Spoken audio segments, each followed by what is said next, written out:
Hey there.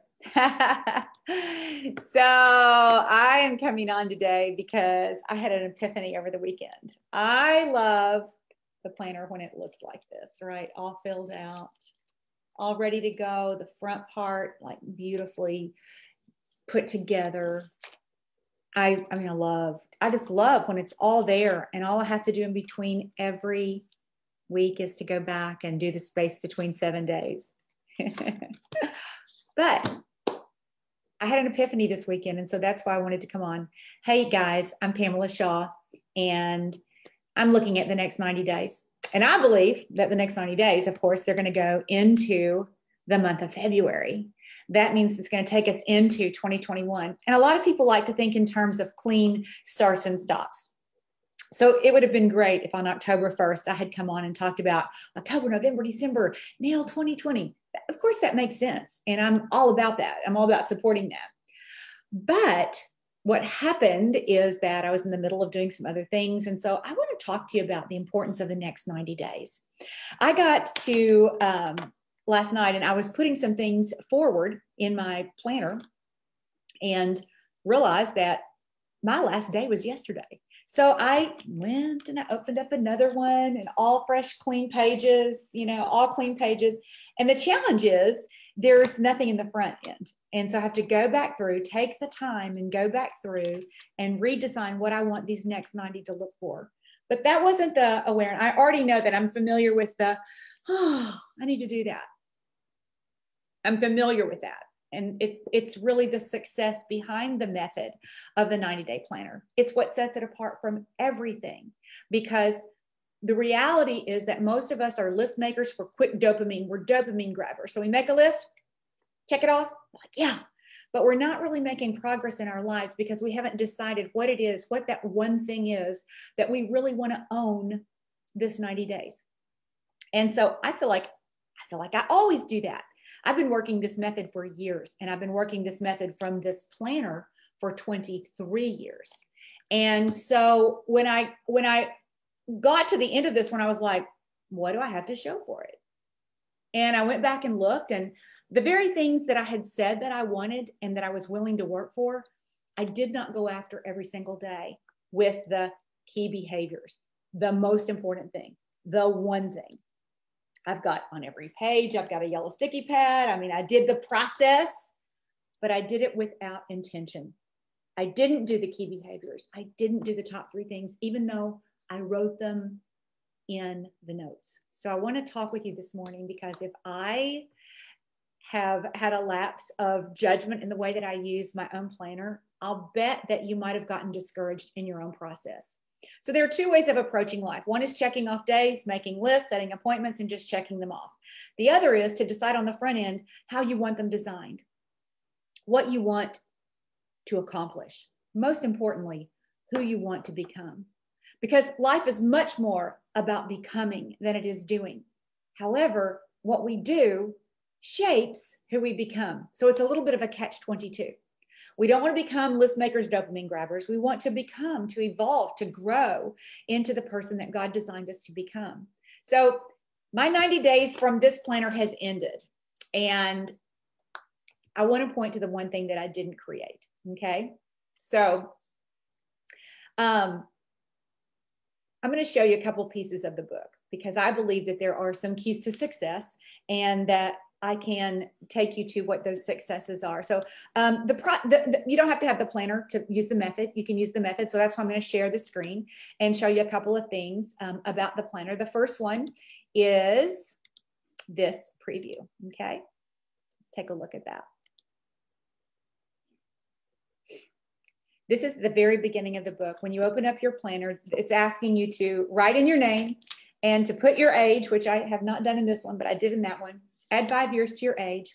What would my plus 5-year-old self thank me for doing, becoming, achieving, thinking, or sacrificing? And then the reality is the phrase above that, until my one thing is done, all else is a distraction. So I had a lot of good things going on last month, last 90 days, but the one thing, I did not get to the end of the 90 days and have that happen. So let's talk about what that needs to look like. Filling it out is one thing, but bringing the 3 C's to each and every day is another. What are the 3 C's? 1, clarity. I had clarity. 2, commitment. I don't know that I had commitment, because 3, community or connection is key. You cannot change your habits, change your life, change your direction without having those 3 things in tandem: clarity, commitment, community. And by community, I don't mean a large group of people. It could be a large group of people if you're that kind of, if you're an extrovert and you require a lot of people around you. But I'm talking about just the connection of accountability is really, really critical. So 90 days, 90 days, one of the principles is you can change anything in 90 days. You can change your business, your body, your marriage. You can change anything in 90 days. But principle 2, you can't change what you won't acknowledge. So in March, we all had to do a hard pivot. Enter COVID, we all did a hard pivot. And March, April, and May, June, we did that hard pivot. So July, we're still pivoting. August, September, October, it was pivot number 2. It was really pivot number 2 starting in August. And that's what this planner represents, those 90 days of August, September, and October. Now it's time for a new pivot, an intentional 90 days. It takes you early into February 2021. So I want you to consider what would be the most important thing for you to accomplish in the next 90 days. Let me show you another page from the book that might be helpful to you as you start to think about these things. This page is the money. And this is at the beginning before you do any of the dailies. Focus is clarity plus intention. What is my one thing, the critical inch for these 90 days that will impact each goal most successfully? This morning, one of my colleagues did a book review. We're reading Raise Your Game by Alan Stein, and she took the chapter on character. And she said there's the gap in between what we say and what we do. That gap is hypocrisy. I don't think any of us want to live in the space of hypocrisy. We all want to be men and women who do what we say and who grow because of that integrity. So this page invites you to really think through, what is my one thing, the critical inch for these 90 days that will make all the difference? What is my 90-day scripture or quote that I can hang my hat on? What is my one word or phrase to drive it all these 90 days? This is important, because this is where true time management takes place. So many of us do today what we did yesterday just because we did it yesterday. We're not doing it out of design or intention or any other thing. So this 90 days, what can I delegate, get off my plate, give to someone else? What can I automate, put in a system? I don't touch it, but it happens. Eliminate, get rid of. There is a really good saying and a really good piece of advice. And that piece of advice is this. Today and this week, stop doing something that's not good for you. Today and this week, make a decision. I've got a list. Stop doing one thing that's not good for you and design your life, design these next 90 days with great intention. So today, you know what? I have a full day scheduled. Honestly, I do not have time to come back to the beginning of this and fill it all out. It's going to take at least an hour, maybe an hour and a half. So I'm going to have to structure it in, find a day, half hour apart, and find a day to integrate even setting it up so that mine's colorful and fun. Even setting it up, what does that look like? So I'm going to have to find that day and find that space and make that happen. It's not going to be today, but I am not going to lose today. So I have today outlined as the days start, have the day ready to go, have the day, it's moving. I can't lose the day just because I didn't set it all up. So I want to give you just a little bit of hope here. And the hope is simply this, that you cannot live a design that you have not thought about, that you want to create. You will never live a day that's perfect until you design what perfect looks like. And even then, going after it with everything you've got takes incredible clarity, commitment, and connection. And so what is it that you would love to have happen these next 90 days? Let's take these next 90, November 9th to February 9th. Let's take these next 90 and let them be so very intentional. I want to show you one more screen share of a page in the book, because this is really the bottom line. Dr. John Maxwell says that until you change something that you do every single day, you won't change anything significant in your life. Until you change something you do every day, you will not change anything significant in your life. And this boils down to habits. And people don't like the conversation because we categorize habits in good and bad. It's not really the way it is. I mean, there are definitely some good habits and there are definitely some bad habits, but really habits are just the way we default our choices every day. And when we default to our everyday choices, time over time, what I call hashtag process of accumulation, that's the outcome we get, right? So it's not the one day that I work out. It's the 5 to 6 days that I work out week after week after week. It's not the one donut that I have. It's the dozen donuts or the donuts 2 or 3 days a week that become the problem. It's never the one thing. It's what we're characterized by time over time, the process of accumulation. So that's where habits come into play. If I want to get an outcome that requires a different behavior from me, a different habit from me, I have to acknowledge that, because you can't change what you won't acknowledge. So in this 90 days, what am I going to break the habit of? Because you don't break a habit until you create a new habit. You don't get rid of an old habit until you suppress it with a new, better one. So it's not just, I'm going to break the habit of this and I'm going to create the habit of this. What are the steps to create the habit? The key behaviors. What are the steps? Let's say I have the habit of getting up early. So this is not my habit, but it's a habit for a lot of people. A lot of people know that in order for them to get more done, that they need to have more hours in their day. The only way to have more hours in your day is, for most people, to get up earlier. And so if you want to get up earlier and it's not your habit, the first thing you do is you set an alarm for earlier. The second thing you do is you have a backup wake up. The third thing you do is that you have your day completely designed. If you're going to wake up at 5, what are you going to do at 5? And then at 5:30 and then at 6. You got to know exactly what it is. Then you might have to have another one so that you don't have to make so many decisions. The fewer decisions you have to make in the course of your day, you will change your default. So for me, when I wake up, my workout clothes are laid out on my heated floor. You're like, okay, I don't have a heated floor. You have a dryer. You have a dryer. So, but even if that's not it, you can have a wall heater to warm them up if you're living in a cold climate. It's a beautiful day here today, so that's not the case. But I pre-decide what those workout clothes are going to be so that I don't have to make a decision in the morning when I don't feel as strong about working out as I do tonight. The reality is we will all default to our emotions if we don't change and create structure for them. So my habit is I frame my day, the first 2 hours and the last hour of every day, frame it so that there are fewer decisions to make, right?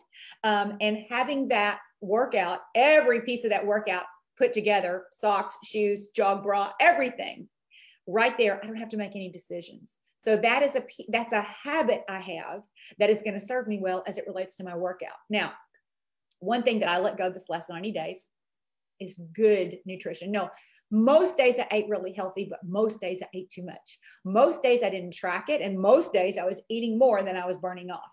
Age, stage of life given, it's just the way that it is. But and you're like, oh, who cares? Well, because it affects my brain. And so the reality is in science, whether you like it or not, or whether you believe it or not, it doesn't matter, because it is. Your gut-brain connection is very strong, and your brain long-term will only be as healthy as your gut. And your gut is reflected oftentimes by other things, but size will have something to do with that. So because I know what my brain works best on, I know what my sleep works best on nutritionally, I've got to get back in that pocket, because to me, that drives every other thing that I want to do. So if you're thinking, I want to do 90 days with you, hey, I'd love for you to do 90 days with me. You can do it in a spiral notebook, or you can get one of my 90-day planners by going to pamelashaw.pink. It's about that time of year where we want to dive into goals and goal setting and really think through what we want this next season of our lives to look like. If we don't know anything by now, what we do know is that there are many things that are beyond our control, but there are a few things within our control. So when we deflect the things within our control and we just let them roll with the things that are beyond our control, we wake up one day and we ask, how in the world did this happen? And the reality is we did not respect the day. The scripture that forms the whole process for the 90-day planner comes from Psalm 90. And it is, teach me to number my days, O Lord. And the second part of that is so that you may grow in a heart of wisdom. So the respect for time in God's economy includes the wisdom that we get. We can't just disrespect time. So I want to encourage you because starting today, we'll take you through holiday number 1 of Thanksgiving, December, holiday 2 of a feast of sweets, if you're not prepared to make mindful decisions, into so November 9th to December 9th, to January 9th, to February 9th. We'll take you through 90 days. You know, the voices you hear create the viewpoint you hold. And so I hope that my voice is one that gives you a viewpoint of your next 90 days as hopeful, optimistic, with possibilities that are endless, that become intentional.